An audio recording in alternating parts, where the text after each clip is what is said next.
Welcome back, Flare community. I hope you're all well and having an incredible day as always. And in this podcast episode, we're actually joined by a very special guest. We're going to be talking about the Fat Cats project, and that's going to encompass everything from the various collections, the upcoming airdrop, how you can get yourself a whitelist spot with a little bit of a special discount, and also the launch of the brand new website. Stay tuned, and I think you're really going to enjoy this one. Let's jump in. So today we are joined by Catticus of the Fat Cats team. How are you doing, my friend? I'm doing very well. Thanks for having me. Yeah, it's a pleasure to have you on. So today we're going to be talking about a lot of different stuff about the current project, the future collections that you're going to release, and you're also going to be releasing a new website, I believe, but more on that soon. Do you want to talk about a whitelist opportunity for those who may be watching? Yeah, I was just saying before we came on that we haven't announced this to a lot of people yet, but our whitelist has been adapted this time, which means that anybody on the list gets 10% off the NFTs that they mint at the upcoming mint on the 25th. And we'd like to give away 10 spots to people who are listening to this, and I'll let the logistical side happen with Flare community. But yeah. Yeah, sure. So basically, there's going to be a Twitter link in the description of this video. If you do retweet that, you are eligible to have a chance of winning 10 individual whitelist spots. So be sure to check that out. So I guess the most logical place to start would be for those who are maybe not familiar with the project. I don't know how you can miss it, but could you just give a brief overview of the collection as a whole? What is the Fat Cats? Yeah, sure. I mean, yeah. By the end of this, you'll be tired of it because we're going to go into lots of it. So I'll try and keep it really brief. The Fat Cats is a collection on Songbird at the moment, and it is a 4-part series. We're about to come up to the third part. It is an NFT collection that started with 1,000 cats, and then we had 2,000 leopards out for mint.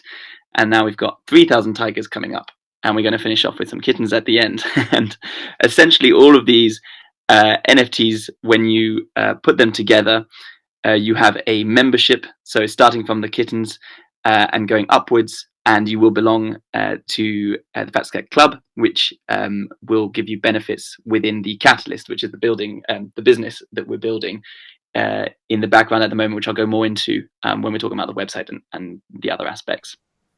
Yeah, the Catalyst is what I think really separates the Fat Cats project from others, because it's all good having amazing artwork, which you obviously do, but to have something a little bit extra really is pretty special.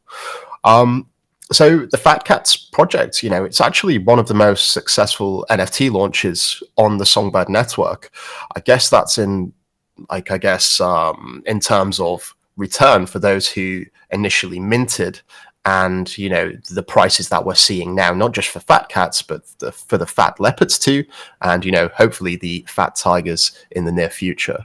Why do you think the project has done so well? Yeah, I mean, I was going to go into that as well. I'll jump straight into the fact that in terms of how well it's done by volume, it's great that we've done so well on Songbird, and we were in I think it's a top 200, and when we checked, it was sort of above that. I can't remember the exact number, but top 200 projects by volume across all chains, which was amazing because you can imagine how small Songbird is compared to the real sort of big boys, and the fact that we kind of got up there, and then the fact that we're going to be moving across to Flare, so we were really really pleased with that. And in terms of why, I can try and go through my sort of reasons as to why I think it is. But definitely starting with the fact that the art is good, and I can say that because I'm not the one who's kind of got the pen in my hand. But the art is hopefully we'll get to see it some of the tigers soon. But I think the art is very different, especially for the NFT space. It's different compared to most stuff, if I'm honest. It's a very unique style, that's for sure. Yeah, you have this strange kind of realistic side to the painting that you get sort of like a need to sort of have a double take, I find, to because they look like real fat old probably men, most of them, thinking about something, and then you kind of like dig in and realize it's a cat or it's a tiger. So that's the first thing I'd say. And then like you said, the catalyst is it's not a small add-on. It's kind of like the big thing that we're leading to, which is the utility of this thing, and the vision that we have with it, which is about using NFTs and cryptocurrency to enable things that aren't otherwise possible. So to break down barriers basically within the art industry, and that I mean that in a kind of as a whole. We're looking at a lot of aspects, not just fine art, and the fact that the team has a reach across civil rights, art, and music, and people within that. I think there's some amazing things we're putting together at the moment, and the direction we're going in as well is exciting, and I think has excited a lot of people within this. So that, and then the final thing I'd say is this kind of launching into the digital space and trying to expand the physical space. So with the VR stuff that we're doing, we're trying to make sure that it's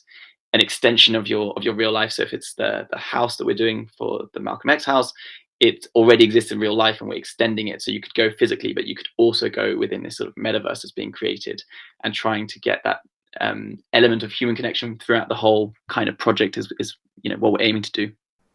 Yeah, and I think having like a metaverse solution, it's going to be pretty good logistically for some people like myself who may be interested in having a little snoop around, who lives in the UK.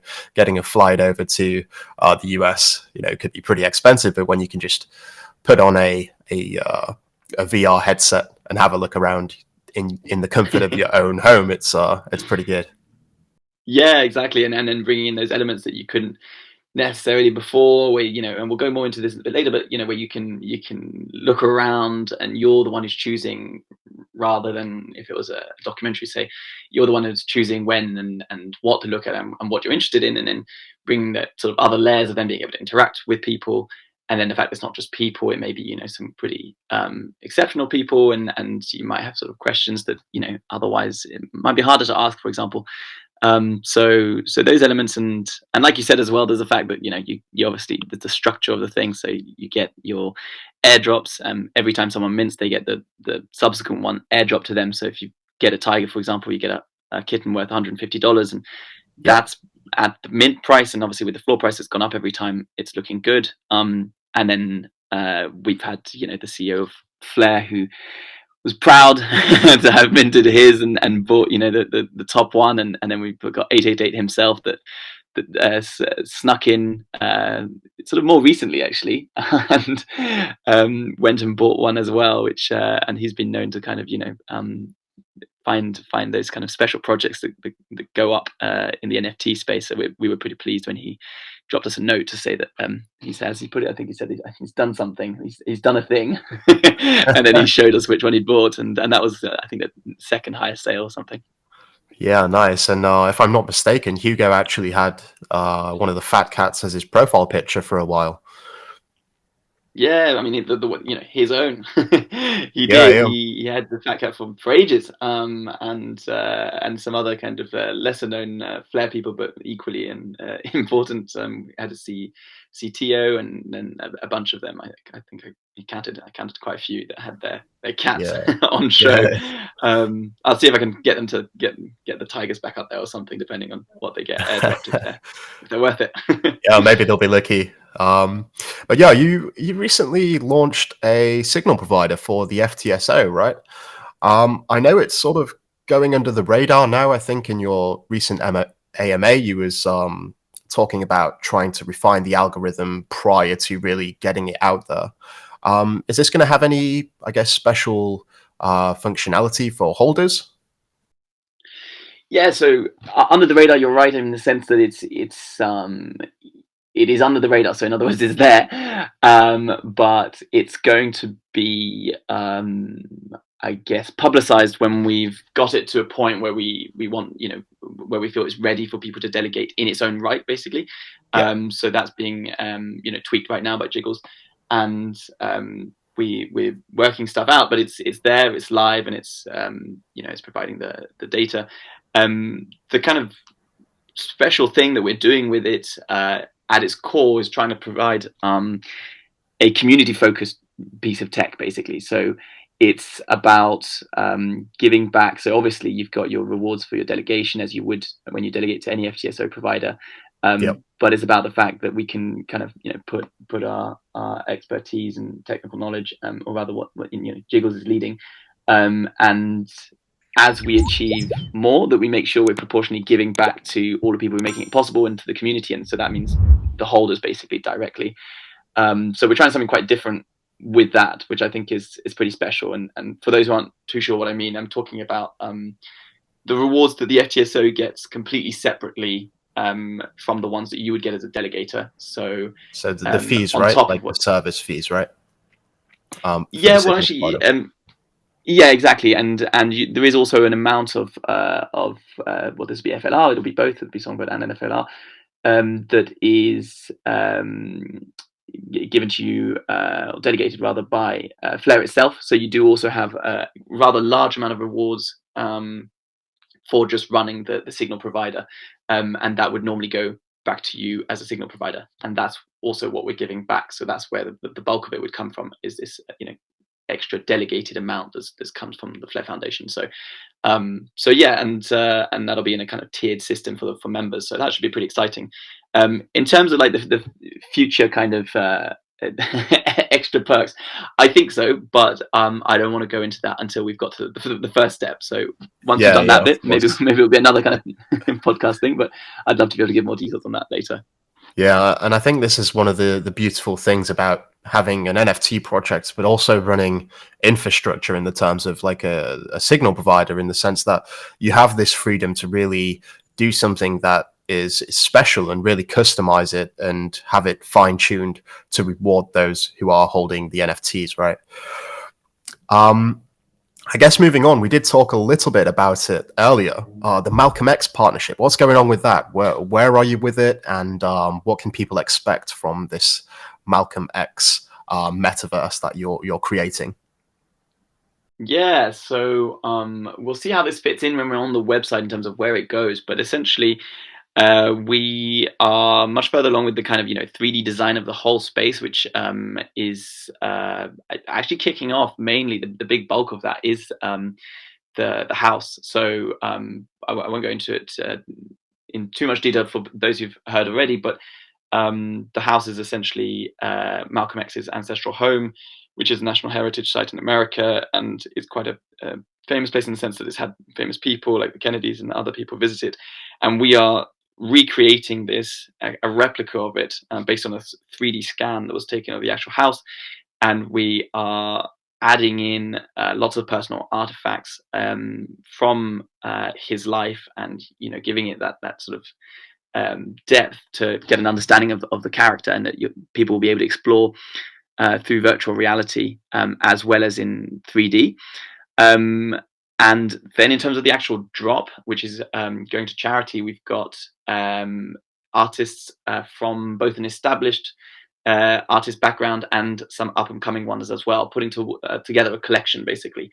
And this collection of mostly physical art, although there is some digital art in there, is going to be exhibited in a part of the gallery that's called a spotlight. So you'll be able to experience all of the house in a 3D space, and then you'll be able to go into the gallery, which is also a 3D space, and see the exhibits, which will be then available at the drop. So I can kind of talk a bit more about that when we're on the website.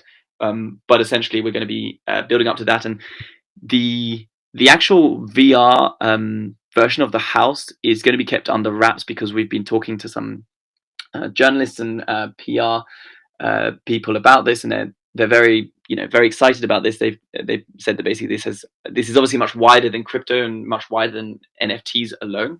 Yep. And that generally, to break a story like this, the sort of top end journalists don't want to break something that is kind of already out there in some way.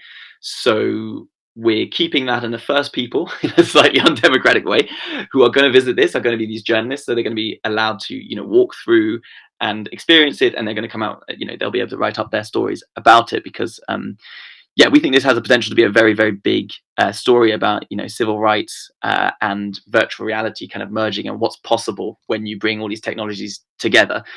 So we kind of want to get that international newsworthy attention to it. So that'll be released in the press first, and then it'll be available to the members.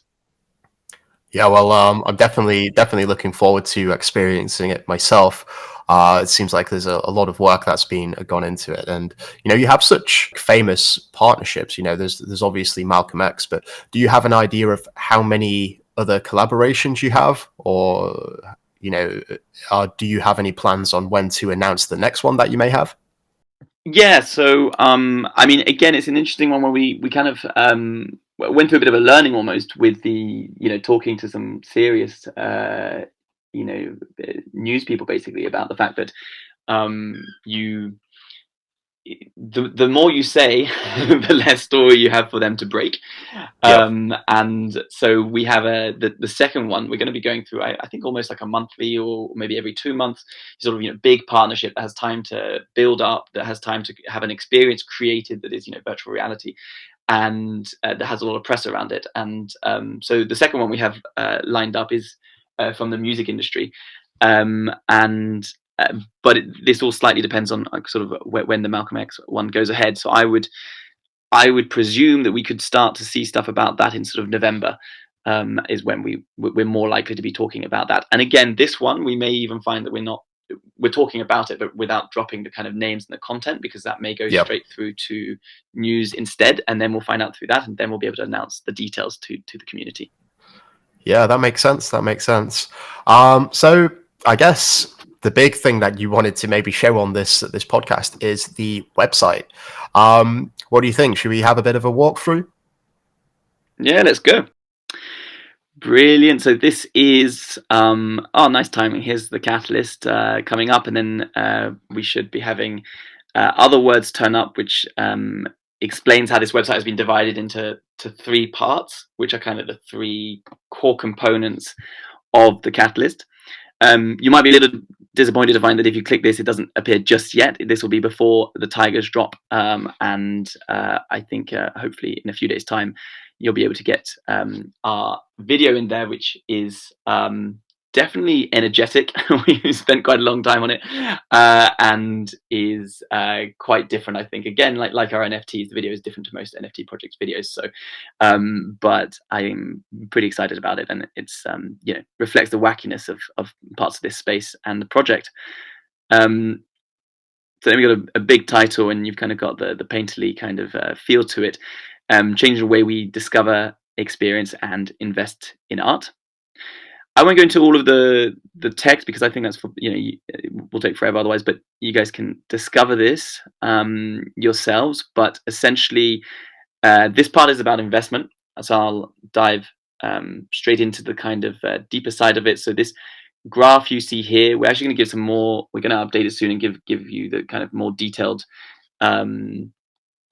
figures in that. But if you go in, what it's referring to is the fact that the art industry has outperformed all the other sort of major asset classes in history. But I mean, particularly in the last 25 years, as an example, it's really kind of broken away from them, and is a much more lucrative area to invest in. And the thing that we're trying to highlight here in the investment side is the fact that the Catalyst is aiming to basically open up this industry, or open up rather this asset class, to people who weren't able to be in it before. And I think that's pretty much everyone, because you would until now be stuck with the very high upfront capital, and then your knowledge. You'd have to know people, you have to know where to start, and then getting kind of advice on things. So this has always been a very privileged area, and we aim to kind of break down both of those key barriers, which is the knowledge bit and the capital bit. And am I correct in thinking that the capital side of it, it's going to be, I guess, like fractional ownership, where you can pledge a little bit and have a sort of slither of a piece of artwork? Absolutely, yeah. So So I think this will be kind of a little bit further down on this page, actually, the process. But that's the core of it, is that you can break down that need for the high upfront capital by essentially allowing uh, someone to buy just a fraction of that piece of art. And what they're actually Yeah. buying in that NFT is they're buying the rights to that amount of the sale when it sells in X number of years. So I'll jump straight into that actually now, because we're talking about it. The process would be that we have a spotlight area within the gallery, basically, where we can highlight pieces that have been handpicked, and we can give this detail and this color to it and kind of information about it and the data, so that people Hmm. understand what we're talking about, so that they understand what they're looking at, and that can be experienced in different forms. There'll be the interactive element as well, and you get to know before it opens up, you know, to the public for the drops. Then we fractionize it, so then we kind of divide up that particular piece of art into X number of fractions, and those fractions can be traded as much as people want on the secondary market. So here we put, decentralized, accessible, and transparent market. So this is where we kind of leverage that blockchain technology so that people can see exactly what's going on. Yep. And essentially, then when we sell it in 3, 4, 5 years time, you would get that percentage that you own sent straight to you as a kind of result of the sale of that one piece. So to kind of summarize that bit, essentially, if you had a Banksy or something that we've put out, you could go and buy 2% of that Banksy. What you're doing is you're buying the 2% of the sale that'll happen in, say, 3-4 years time. But in the meantime, if you want to trade that on the secondary market and get rid of it in, say, a year's time, or whatever you want to kind of flip for some reason or make a profit, you could do that, or you can, and then that whoever owns the NFT when it sells is the person who's going to receive that 2% of the amount that goes Yeah. through in the sale. That makes sense. I do have a question though. You say when it sells, who's going to instigate that sale? Like, is that the art dealers who say, I think now is a good time to sell, or is it going to be some sort of community vote from all of the holders, or how would that aspect work? Yeah, I mean, that's a brilliant question. I mean, this is where the kind of knowledge part of the difficulty in this industry normally comes in, and the bit that we're aiming to provide is around the best time to sell, which I think will largely be driven by um, us advising. We haven't yet looked at the idea of completely having a decision making process from the community, although that is always at the back of our mind. So if we're able to bring that in, that would be great. At the moment, it would be sort of expert driven. So Yep. that's not coming from us as founders, but we've been talking to different people in the art industry, and we're trying to put together basically a panel, like an advisory panel, and it will be based on their knowledge mixed with the data. But this will be available before you actually buy the fraction, so you will know what has been advised and when it's going to happen before you you then decide whether or not you want to invest in that particular piece. And then it'll be the actual sale will happen through the auction houses at the time that's been set. Yeah, that makes sense. And I guess it's much better to get experts' opinions, whether it's one or several, opposed to the community who may not have this extensive knowledge of the art world, right? Yeah, exactly. That's the bit that there will be lots of community elements coming in, and in some senses, the whole point of the secondary market is to allow the person to make their own mind up about actually when the best time is for them, because it might be that they find that they think that 3 years 2 years is better, so that's totally fine. We're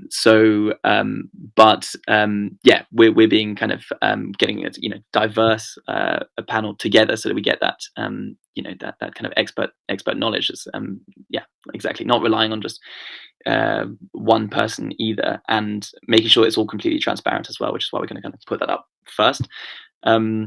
And then the final bit on this is I think about that kind of transparency element, about the kind of blockchain side of it that it enables, which is that this is open to anyone, anywhere and anytime.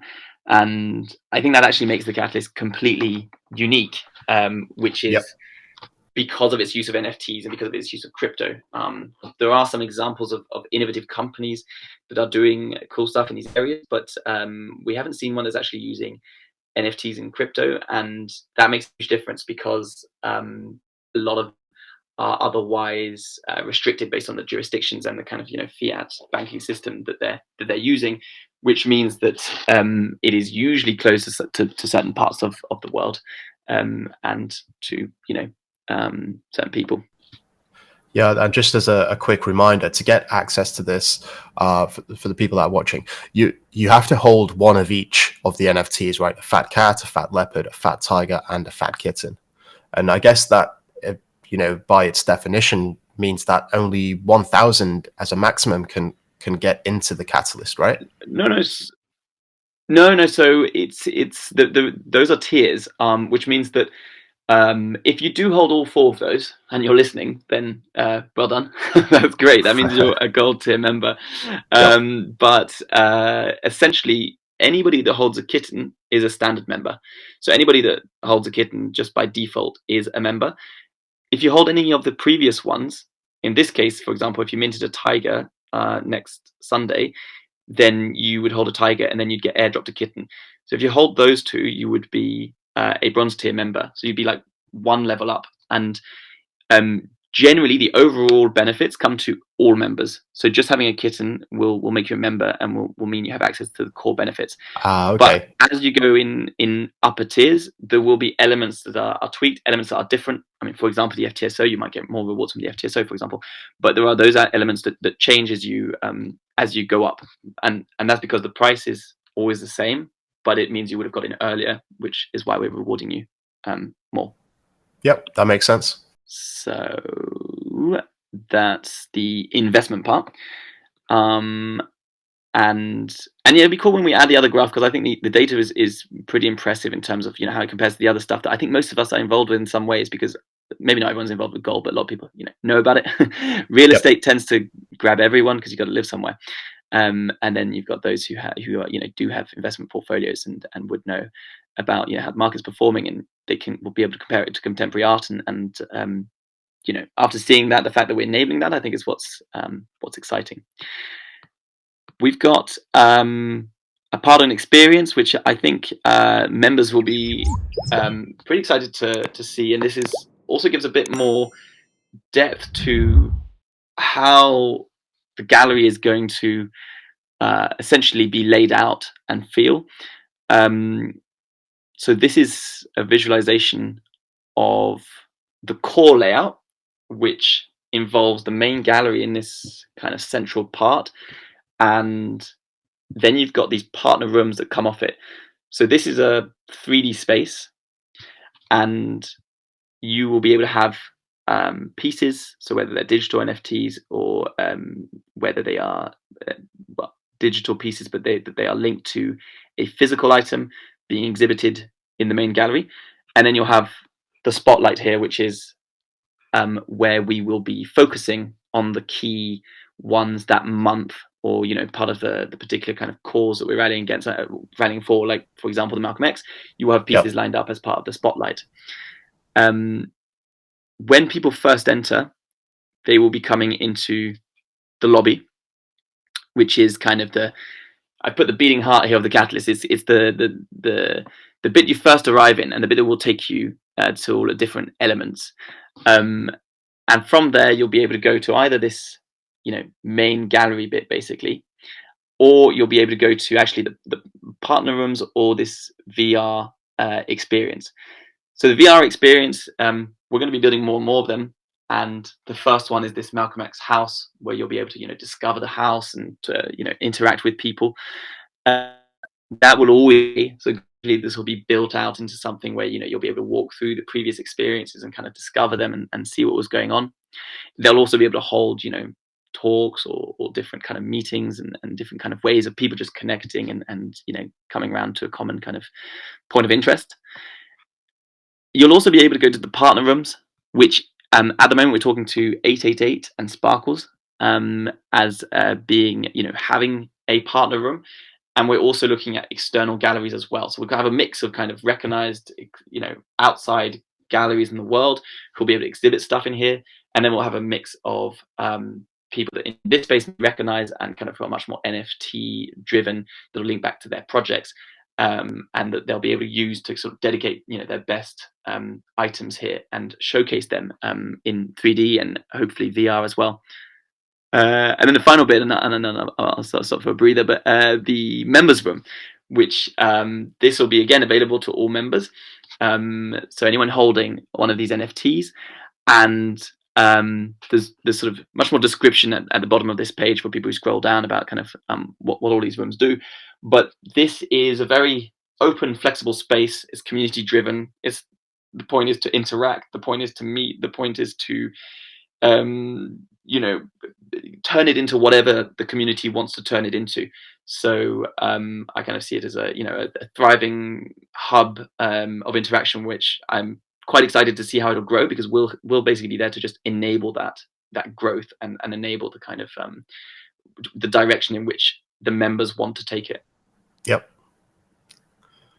Oh, great! That it looks very intriguing, and I really like it. And I guess something that I may ask on behalf of the community. So obviously, not everyone has or will have the access to a VR headset. Am I correct in thinking that you can, I guess, jump into the metaverse, but through the website itself? Just on a browser? Yeah, absolutely. So the 3D bit is really referring to the web browser 3D version, which is getting kind of equal attention in terms of the budget and the sort of design team, because we want it to be not a kind of gamified version of stuff. We want it to be, a real kind of experience in its own right, in terms of actually being able to kind of have that realistic feeling to it, and that detail that you would need to be able to discover stuff within the house, for example, to interact with people. So we spend a long time on finding the right teams and giving them the brief, and it is first and foremost basically available as that for pretty much everyone that can access it, basically. And then the VR is, we're adding that as a layer, which I think in time more and more people will be joining in on that. We'll try and also find other ways of making it inclusive, but yeah, it's always going to be the web browser version as kind of our dominant one. Yep, sounds good. Nice. And then I'll try and be a little bit speedy on the last one, otherwise we'll never quite make it through. The last one is, we've already spoken about it really. It's about the Malcolm X drop being the first drop following the experiences. The reason I'm highlighting it here is also not just about the drop, but just the philosophy behind doing these kinds of drops, and why we're using 3D and VR basically to add sort of depth to it. And I've got a quote here from Malcolm X about a man who stands for nothing will fall for anything. I had another quote in my mind, which was from Churchill, about history being kind to him because he intended to write it. And I think the point we were trying to sort of bring up in this is that history and how you understand what shapes the world around you depends hugely upon who's saying it and where you're getting that information from. And what we're going to try and do with these experiences is use the technology to connect people directly with things that shape things, movements, or kind of any kind of artistic expression, whether it's a pop star, whoever it is that you might be passionate about. We want to kind of find a way of making it be as unfiltered as possible. So basically, you get straight the information and the interaction just between you and them, rather than someone kind of coming in between. Yep. So yeah, there's more detail in here, but I won't kind of go through all of this on this, because I'll let people discover that for themselves, I think.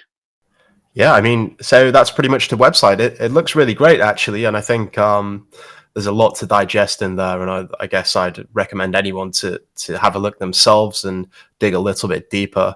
I will be leaving a link to this website in the description, so be sure to check that out. I guess almost rounding off, there's obviously two networks that you're I guess interested in. We've got the Songbird network, which you already have NFTs deployed on, and also the Flare network, which is due to have the token distribution very soon. Are you going to have any synergy between both of the networks? Are you planning to deploy anything on Flare? Yeah, could you talk a little bit about that? Yeah, sure. It's I mean, it's an interesting one because there's a lot of change going on. We were talking about this before jumping on this call, actually, and we're assessing that all the time. So what I can say is the general direction is to have everything on Flare. And that means that I know Jiggles is talking to the team and about the use of state connectors and being able to bridge the NFTs. So essentially, the drops that have currently happened on Songbird and the one that's coming up on Sunday, regardless of where that one sits, people will be able to bring them across to Flare. So Flare is always going to be the hub for us and for these NFTs and for the catalyst. But I do think that that doesn't mean Songbird is going to be forgotten, because I actually think people will be able to basically choose where they want to kind of keep their NFT. And I think there may be sort of space for Songbird to keep kind of keep living strongly. And yeah, we're seeing a lot of we're seeing a lot of energy come back to Songbird in the last month, which I think is sort of great to see and impressive given the all around market and given what's happening elsewhere. So yeah, I'd say they're sort of both interconnected and living together. Yeah, nice. I guess to wrap things up, talk to us a little bit about the upcoming airdrop, the Fat Tigers, because that's happening very soon, right? Yeah, it's coming up. It's 8 days, I think, now. And so if you get a tiger, like I kind of said before, you essentially become a member, and it also means you get airdropped the last one as well, which are the kittens, and every NFT is priced at $150. So if you do mint one, you would be airdropped one of those, and that's obviously before the floor price goes up or down, but so far in history it's just gone up, which is great. So if people want to mint one, they should basically follow us, I guess, and the details will be posted a bit close to the time. You would also, if you want to whitelist it through this or some other way, you would get 10% off any NFT you mint during the whitelist period. And finally, just to remind people that there's a lot of membership benefits. I think they are available on the Fat Cats website. So we've got links in our Discord, but any member gets the automatically the FTSO rewards, whether they delegate or not to the FTSO. They will be receiving rewards in both Songbird and Flare, and you would also get 10% of all the profits made by the Catalyst on a regular basis, just for being a member. So that's a final bit I'll put out there. And any more questions or anything like that, feel free to jump on the Discord or Twitter and just reach out to us.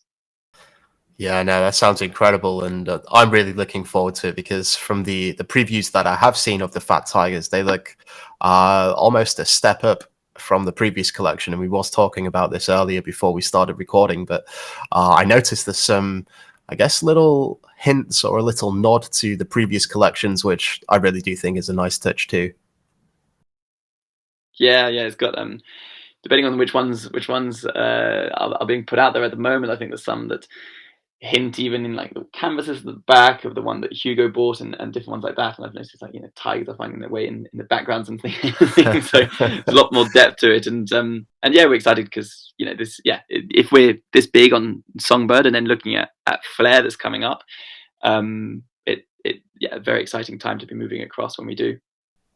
Yeah, for sure. And for those who are watching, you can find all of the links in the description. I'd just like to thank you, Catticus, for taking the time out of your day to come and do this. It's really much appreciated, and I'm sure I speak on behalf of all of the community when I say that. Now, thank you very much for doing this. I think it's great that we have this community.